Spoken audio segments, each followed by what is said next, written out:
அறிவோம் ஆரோக்கியம் நேயர்கள் அனைவருக்கும் அன்பான வணக்கங்கள். நான் ஸ்ரீவர்மா மருத்துவமனையின் மகளிர் சிறப்பு மருத்துவர் ஜெயரூபா. இந்த நாள் இனிய நாளாக அமைய என்னுடைய மனமார்ந்த வாழ்த்துக்களும் பிரார்த்தனைகளும். தலைவலி, தலைபாரம் இதை சரி செய்யக்கூடிய வீட்டு குறிப்புகளை பற்றி தான் நம்ம இன்னைக்கு பார்க்க இருக்கிறோம். ஸோ இந்த குளிர்காலம் அப்படின்னா தலைக்கு குளிச்சாலே எனக்கு தலைவலி உண்டாகும் டாக்டர். தலை ரொம்ப பாரமாகவே இருக்கும். அந்த நாள் முழுவதுமே எனக்கு குனிஞ்சா தலை ரொம்பவே வலிக்கிற மாதிரி இருக்கும். சில பேருக்கு பார்த்தீங்க அப்படின்னா பின் கழுத்து பகுதியில் நல்ல ஒரு வலி உண்டாகிறது. ஸோ தலைபாரம் அதிகமாக இருக்கிறதுனால உடம்போட வெப்பநிலை கூட அதிகரித்து எனக்கு ஜுரம் வர மாதிரி இருக்கும்.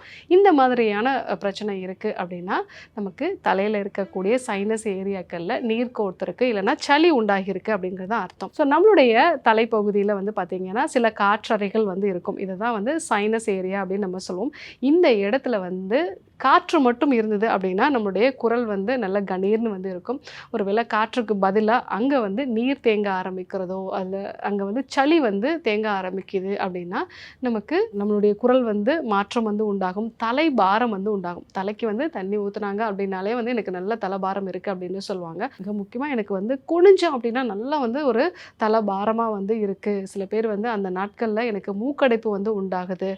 ஸோ தலைவலி ரொம்பவே பாதிப்பு அதிகமாக இருக்குது. கண் பார்வையில் கூட சில சமயங்களில் குறைபாடுகள் உண்டாகுது அப்படின்னு சொல்லுவாங்க. ஸோ இந்த சைனஸ் ஏரியாக்களில் நீர் தேங்குறதோ சளி தேங்குறது தான் இந்த மாதிரி தலைபாரம் உண்டாகிறதுக்கு முக்கியமான காரணம். இது எதனாலலாம் உருவாகுது அப்படின்னா சிலருக்கு பார்த்தீங்கன்னா இயல்பாகவே அவங்க உடல் கஃபத்தை அதிகரிக்கக்கூடிய ஒரு நிலையாக இருக்கும். ஒரு சிலருக்கு பார்த்தீங்கன்னா அவங்க உடம்போட வெப்பநிலை கொஞ்சம் அதிகமாக இருக்கும். ஸோ பித்த உடலாக இருப்பாங்க. அந்த நிலைகளில் அவங்க அடிக்கடி தலையில் தண்ணி ஊற்றுறது, ஸோ அப்போது சமயங்களில் சரியாக தலையை துவட்டாமல் விடுறது, இந்த மாதிரியான காரணங்களால் ஆரம்ப கட்டத்தில் அவங்களுக்கு சைனஸ் ஏரியாக்களில் நீர் தேங்க ஆரம்பிக்கும். இது இல்லாமல் சிலருக்கு நோய் எதிர்ப்பு சக்தி கம்மியாக இருக்குது அப்படின்னாலும் அவங்களோட உடலில் இந்த நீர் தேக்கங்கள் உருவாகலாம். அந்த மாதிரி நிலைகளில் இந்த சைனஸ் ஏரியாக்களில் நீர் தேக்கம் உண்டாகி அங்கே ஒரு இன்ஃப்ளமேஷனும் உருவாகி சளி தேங்குது அப்படின்னா தான் தலைபாரம் உண்டாகும். ஸோ இந்த மாதிரி சைனஸ் ஏரியாக்களில் அவங்களுக்கு சளியோ நீரோ தேங்கி அதனால் தலைபாரம் உண்டாகுது அப்படின்னா நீங்கள் ஆவி பிடிக்கிற மெத்தட்ஸை பயன்படுத்தலாம். ஸோ ஆரம்ப கட்டத்தில் தான் இந்த பிரச்சனை இருக்குது அப்படின்னா நல்லா வெந்நீரில் நீங்கள் மஞ்சள், நொச்சி இலைகள், எலுமிச்சையோட தோல் இதெல்லாம் போட்டு நல்லா நீங்கள் ஆவி பிடிக்கலாம். அந்த மாதிரி ஆவி பிடிக்கும் பொழுதே அந்த சைனஸ் ஏரியாக்களில் இருக்கக்கூடிய நீர் குறைய ஆரம்பிக்கும். ஸோ இது இல்லாமல் நல்ல அந்த தலைக்கு குளிச்ச அன்னைக்கு நீங்கள் மோரோ இல்லை குளிர்ச்சியான உணவுப் பொருட்களோ எடுத்துக்காமல் நல்ல ரசம் மாதிரியான கொஞ்சம் உடம்புக்கு வெப்பத்தை கொடுக்கக்கூடிய உணவுப் பொருட்கள் எடுத்துக்கலாம். தூதுவளை சேர்ந்த ரசம் எடுத்துக்கலாம். திப்பிலி ரசம் மாதிரி நம்ம எடுத்துக்கலாம். ஸோ இந்த மாதிரி எடுத்துக்கும் போது உங்களுக்கு அந்த பிரச்சனையோட தீவிரம் அதிகமாகாமல் தவிர்த்துக்கலாம். இது இல்லாமல் தும்பையோட சாறு, இந்த தும்பையோட சாறு நீங்கள் 2 மூக்குலையுமே பார்த்தீங்க அப்படின்னா ஒரு சொட்டு நீங்கள் விட்டீங்க அப்படின்னா அதனுடைய அந்த மூக்கில் இருக்கோட அடைப்பு இது எல்லாமே குறையும். இது ஆரம்ப கட்டத்தில் இருக்கக்கூடிய நிலை. ஒரு சிலருக்கு பார்த்தீங்கன்னா இது எப்போவுமே இருக்கும் டாக்டர், நான் தலைக்கு குளிச்சனாலே கண்டிப்பாக எனக்கு தலைவலி உண்டாகும், தலை பாரம் உண்டாகும் அப்படின்னு சொல்லக்கூடியவங்க. ஸோ மஞ்சள், நல்ல விரலி மஞ்சள், அது கூட சுக்கு பொடி, இது ரெண்டையுமே ஒரு அரை டீஸ்பூன் எடுத்துட்டு நல்லா ஒரு அரை டம்ளருக்கு மேலே தண்ணி விட்டு அதை நல்லா மிக்ஸ் பண்ணிவிட்டு ஒரு பாத்திரத்தில் வச்சு லைட்டாக நம்ம சூடு பண்ணணும். அந்த மாதிரி சூடு பண்ணோன்னா அது நல்லா திக்காக வந்துடும். ஸோ அந்த மாதிரி ஒரு திக் கன்சிஸ்டன்சி வந்த பிறகு அதை நம்மளுடைய நெற்றி பகுதி, அதே மாதிரி மூக்கோட பக்கவாட்டு பகுதிகள், அதே மாதிரி கண்ணை பகுதிகள் எல்லாம் நல்லா பற்று போட்டுட்டு ஒரு 15 நிமிஷம் கழித்து நல்லா நம்ம வெந்நீரால் முகத்தை கழுவணும். அந்த மாதிரி கழுவும் பொழுது நமக்கு அந்த சைனஸ் ஏரியாக்களில் இருக்கக்கூடிய சளி எல்லாம் குறைய ஆரம்பிக்கும். ஸோ கூடுதலாக நசியத்திற்கான, அதாவது மூக்கில் எண்ணெய் துளிகளை விடக்கூடிய ஒரு சிகிச்சை முறையும் இருக்குது. அந்த மாதிரியான சிகிச்சை முறைகளையும் நம்ம பண்ணும் பொழுது இந்த சைனஸ் ஏரியாக்களில் இருக்கக்கூடிய சளி குறைஞ்சி தலைபாரம் நல்லா குறைய ஆரம்பிக்கும். ஸோ இதெல்லாம் கிடைக்கல அப்படின்னா நாட்டு மருந்து கடைகளில் நீர்க்கோவை மாத்திரை அப்படிங்கிறது கிடைக்கும். ஸோ அந்த நீர்க்கோவை மாத்திரையும் நீங்கள் வாங்கி நெற்றியில் பற்று போடலாம். ஸோ அந்த மாதிரி பற்று போடும்போது உங்களுக்கு நல்லா அங்கே இருக்கக்கூடிய நீர்த்துவம் எல்லாமே குறைய ஆரம்பிக்கும்.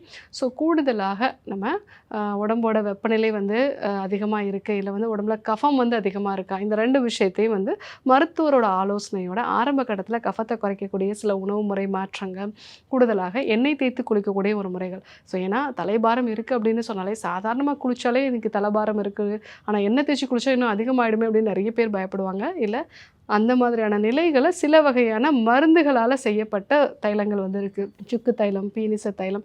ஸோ இந்த மாதிரியான தைலங்கள்லாம் இருக்குது. ஸோ அந்த தைலத்தை வந்து நம்ம தேய்ச்சி குளிக்கும்போது தலைபாரம் எல்லாமே வந்து குறைய ஆரம்பிக்கும்.